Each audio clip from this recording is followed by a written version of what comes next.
Assalamualaikum warahmatullahi wabarakatuh. My name is LP3I from Polytechnic LP3I Jakarta, and today I am as the third speaker of the government team. Will begin my turn, and I will say that I really agree to what the opening government said before about we have to impoverish corruptors so that they will regret it, and the cases about corruptions will decrease and drops a lot in the future. And we also want to stop this kind of activity because it is really brings harm for our country. Judges and member of the House, the opening government has created a good setup, but there is still a plot hole on the limitation of debate, which just only punish the corruptor who commits stole the big amount of money.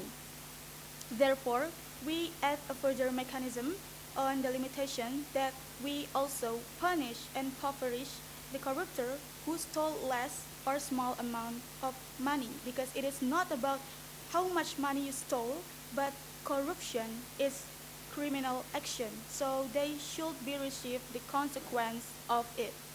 And for starting my turn, I will start it with giving the rebuttal for the opponent team. So the opponent team said, if we impoverish corruptors, then it will be a burden for us too, because there will be a lot of poor people that have to be taken care of. But my rebuttal for their argument is, why we have to take care of them for being poor? Because it is clearly their own risk, and it has to be their punishment so that they have stolen citizens' money for their own enjoyment.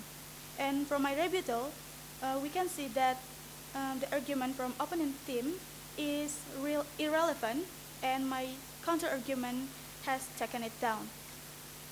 And going into my argument, the assertion of my argument is the first is impoverished corruptors will give multiply deterrence effect to reduce corruption in Indonesia.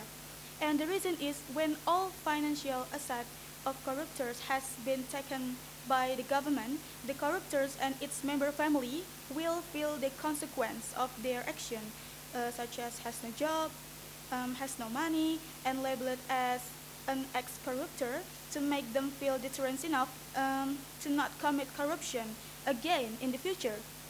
And the other official government member will think twice to not corrupt again due to the harsh punishment that they will receive if they stole the state fund.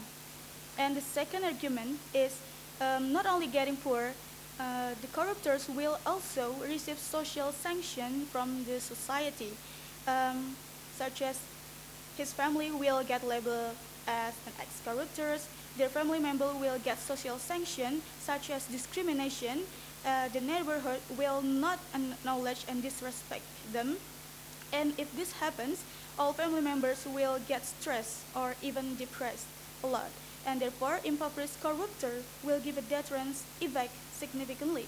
Especially the social sanction can make them deter and prevent corruption in the future. And the last argument is we have to do this kind of method of impoverished corruptors for decreasing the amount of corruption in Indonesia. And we can see now in Indonesia, in our lovely country, there are still a lot of corruptors and corruptions happen because the punishment that we give is not enough to make them regret what they did.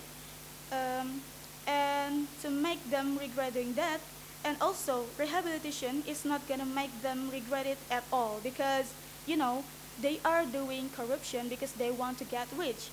And by making them poor is the best way to make them regret what they did. And from my link back to sum up my first argument, in conclusion, I have already proven and convinced you enough that my argument about punishing and impoverished corruptor are able to show the relevancy, convincing, and solve the problem of the method. Maybe that's all from me. Thank you for your attention. Wassalamualaikum warahmatullahi wabarakatuh.